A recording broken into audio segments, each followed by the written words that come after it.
Chapter 31, The Secret Hideout.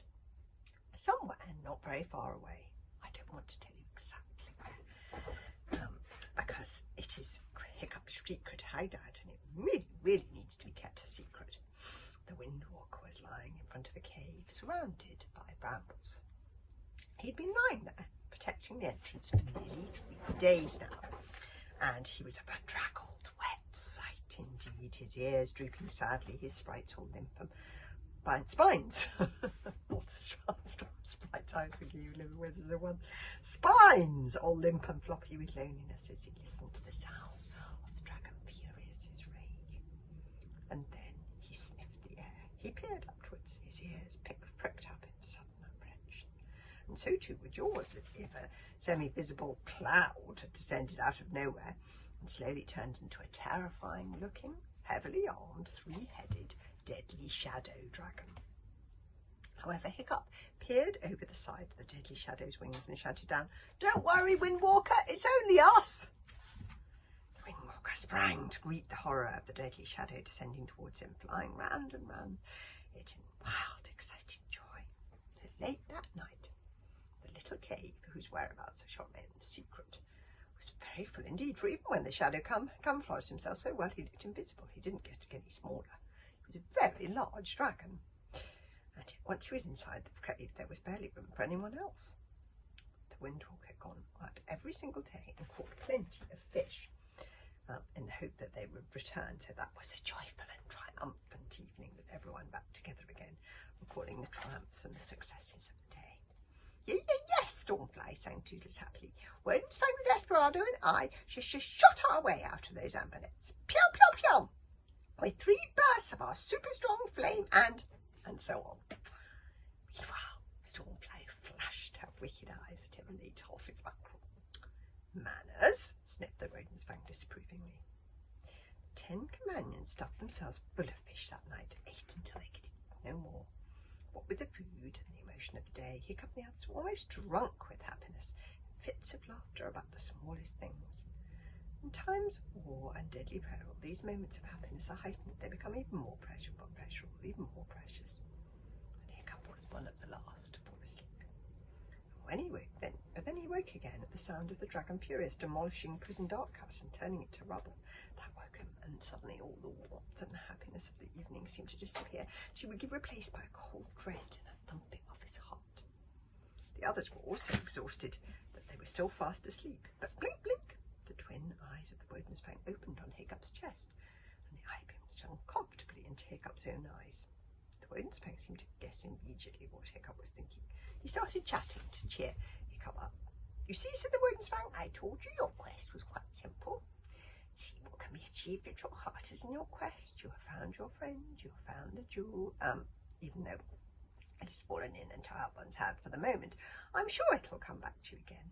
The Wodensfang tried to sound more sure about this than he was actually feeling, "and you are no longer so alone. Look how full this cave is. You have your human companions now," he gestured with his wing to Fishlegs and Kamikaze, "not to mention all the followers. Your splendid mother has brought you with her dragon mark." "What a magnificent warrior she is," said the Wodensfang admiringly. "Anyway," said the Wodensfang, "as I was saying, the rest of the quest should be a piece of fish cake. Now all the lost things are found. All you have to do is present yourself at the island tomorrow, get yourself crowned king instead of Alban the treacherous, learn the secret of the jewel, and use it to persuade the Dragon Furious to call off this war. See what I mean? Easy peasy, lemon Viking squeezy." Hiccup was not to be so easily comforted. "You've forgotten a few important details," Hiccup reminded him. "I just heard the Dragon Furious, and something tells me he's going to be impossible to persuade. And Alban Treacherous has 9 of the lost things, which might make the Tomorrow Men think that Alban is the true king.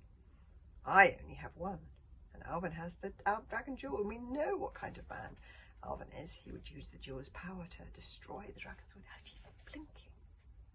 "Oh, but Alban won't do anything with the jewel yet," said the Wodensfang. "Alban needs that jewel to take to tomorrow if he wants to become the king himself." "Good point. And only if he becomes the king would he learn the jewel's secret. We're perfectly safe for the moment, admittedly." Hiccup sat up on his bed of grass, filled with sudden desperate anxiety. He looked straight into the Wodensfang brown eyes earnestly. "Doesn't it worry you, Wodensfang, that I only had the dragon jewel for a few minutes before it fell into the hands of Alvin the Treacherous?" The Wodensfang said nothing. "I've just been worrying and worrying about it. Do you remember the last time you trusted a human with the dragon jewel, Hiccup the First, and how eventually it fell into the hands of Gwynbleidd the Ghastly? What if this is history repeating itself? It does seem that I collect all these things, but they all end up in the hands of Alvin the Treacherous." "Maybe you shouldn't be trusting me," Wodensfang said. "Hiccup, what if the Dragon Furist is right?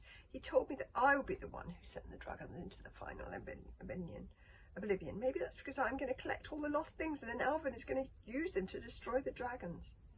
Hiccup covered his face in horror. "I can't bear to think of it. But that is what the Deadly Shadow said, that Alvin could not get hold of the jewel without me finding it for him. It must be true. If that is true, then is it all going to be my fault?" It was a truly dreadful thought. A world without dragons, a world with no Windwalker, no more flying on his back, no more soaring into the clouds, and slow beats of the Windwalker's wings, up, and looking down on the islands of the archipelago, sprinkled way down below. A world without Toothless perching on your arm, giving you that naughty look, opening up his green-age eyes so innocently as he tells you that he's going to do something you wanted him to do. He promises, close his horse and claws, and hope to die, and then flies up and does exactly what he wants. No, it was too horrible to think about, and all to be Hiccup's fault. And again, no, never.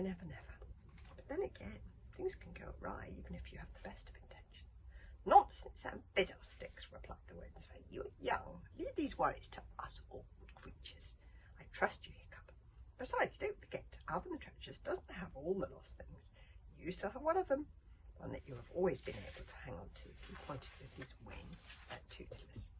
Toothless was fast asleep, curled up, reassuringly warm and solid and heavy and alive on Hiccup's tummy, and snoring great grey smoke rings. So he made them both jump when he said loudly and clearly in his sleep, "Yes, I'm a lost thing, and I'm the most important one of all.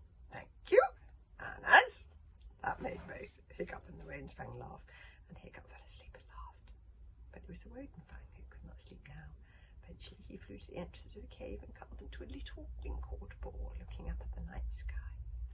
"I have to confess," said the Wodensfang to the stars, "this is worrying me a trifle too. What can I do to prevent this from happening? Am I right to be trusting the boy? It didn't seem possible that a world without dragons could ever exist. Look at the world, filled with dragons everywhere. Dragons of all shapes and sizes, the great ones larger than the big blue whale, half swimming, half flying through the oceans, the tiny little nanny dragons hopping through the heather in their numberless montagues, the cliffs and their mazy rocks beneath just teeming burstingly, overflowing with abundance of dragon life. Such was the generosity of nature, and the multiplicity of dragon species. Surely it could never happen." The stars looked down on the Wodensfang, winking at him just as they had done for thousands of years. And of course the stars made no answer. So the Wodensfang answered his own question. "Perhaps I'm a foolish, fond old dragon who never learns from his own mistakes, but I have to believe that the humans and the dragons are capable of living together. I have to hope that the impossible can be possible. I have to trust in the boy and hope for the best." Wodensfang, I love that picture of him trusting. We're all trusting in the young. We're all hoping for the best. Epilogue by Hiccup. Horrendous had a third. This is him as an old man. "Last night I did not sleep well. I am an old man. I dreamt I went back to the Amber Slave Lands, flying over those windy sands like I was the Deadly Shadow, following a set of footprints across the desert desolation. First I thought they were the footprints of the monster, and then I realised they were the footsteps of my footprints of my childhood self. Eventually I caught up with him, a scarecrow of a boy, struggling defiantly across those dreadful sands, and in this dream a great wind had come up, and all around him the blackened, burning remains of Hiccup's past went bowling past. The houses of the Hooligan village where he grew up, the skeletons from the dragon's graveyard, all blown away by the winds of the war that Hiccup had begun. But the boy still walked onwards, towards tomorrow. What was it? My mother, Valharam, had said, "Don't be too hard on yourself, Hiccup, if things do not turn out well in the end." Oh, I know what awaits Hiccup on tomorrow. So in my dream, I tried to shout to the boy I once was, "Go back! Do not go to tomorrow! Stay where you are!" But of course, my boyhood self could not hear me. "Stop!" I shouted in my dream. But how could he hear me above the roaring of the wind that was blowing away the world all around him? And even if he could, it is already too late for him to go back. The winds of the amber slave lands have already blown in the rebellion. They have torched the little Hooligan village where I grew up. No one could live in those black, smoky ruins. And even if he could hear me, would I really want him to do anything differently? Would I really want the ticking thing to stop, for time to stand still, and Hiccup never to grow up, or to be something other than the boy he is? This is all his, sorry, my fault. But if Hiccup had not acted as he did, there would still be slaves in the amber slave lands. Agandard would never have made it back to the arms of Bear Mama. The dragon furious would still be in chains. The world would still be back in the terrible barbaric times of slaves and tyrants, and witches and monsters with no hearts. You see, it was not only Hiccup who was growing up, it was the entire world around him. And when whole worlds grow up, that can be painful and difficult. Was it all worth the archipelago in flames? I do not know. You decide. I still don't know. But Hiccup could not be anything than the boy he was. And his footsteps do not stop. They walk on. Oh dear. With every step he is a little older than he was before, walking slowly towards me and into tomorrow. The chapter in my life that Hiccup has just walked through has been a story of three mothers, Valhalarama, Bear Mama, and Termagant. Of how even when they are not there, when we cannot see them, when they are parted from us by quest or by slavery or even by death itself, they are still watching over us, yearning for us, loving us, though they lurk in the clouds as invisible to our eyes as the deadly shadow. Far away by cold campfires, they are thinking of us, dreaming of us, loving us, long distance. Fishlegs' mother could not come back to hold him. She had gone behind that glass wall of death. But still she held up her hand from behind the glass and pressed it up to Fishlegs' hand and willed him to be alive, to walk, to love. As if she could breathe life into him, as if she could be there with him, as if she could pass through the glass with the sheer, hopeless longing of her love. And perhaps she was still there to love him. Termagant's eyes had once shone into the 6 eyes of the deadly shadow. The reflection of those eyes now shone back into the eyes of Fishlegs. So it was almost as if sometimes she herself were looking back at him. When the shadow dragon pressed itself protectively against Fishlegs, it was an echo of the embrace that Termagant had given that same shadow dragon once long ago. The past never really leaves us. And now I am an old man. I hover over my childhood self as if I were a dead mother. And I am anxious for Hiccup's future because I already know it and I want to protect the boy from pain. But I am happy too because I know the future is a curious mixture of joy and sadness. So suddenly I throw away my fear and I no longer shout, "Stop." I am shouting something slightly different now. "Walk on, Hiccup. Have courage. Walk into tomorrow and I will meet you there at Hero's End." Meanwhile, Dragon Furious is saying the boy shall never reach tomorrow. Oh, it's very emotional stuff. Dear, oh dear, oh dear.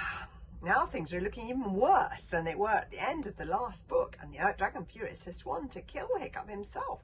What path will Snotlout take? Will he follow the witch, or will he go with Hiccup? How will the 10 companions of the Dragon Rock stop Alvin now that he has 9 of the king's lost things? They must all wait their way to tomorrow for the final confrontation. Can Hiccup save the dragons from extinction? Watch out for the next volume of Hiccup's memoirs. And it says, the prophecy of the king's lost thing. Hiccup found the dragon jewel, but Alvin snatched it away. Can Hiccup save the dragons with only 9 of the king's lost things? Find out in his next adventure how to betray a dragon's hero. Okay, nearly on the second last book. Wow. Okay. So, okay, happy holidays. see you all probably next year. Have a very good one.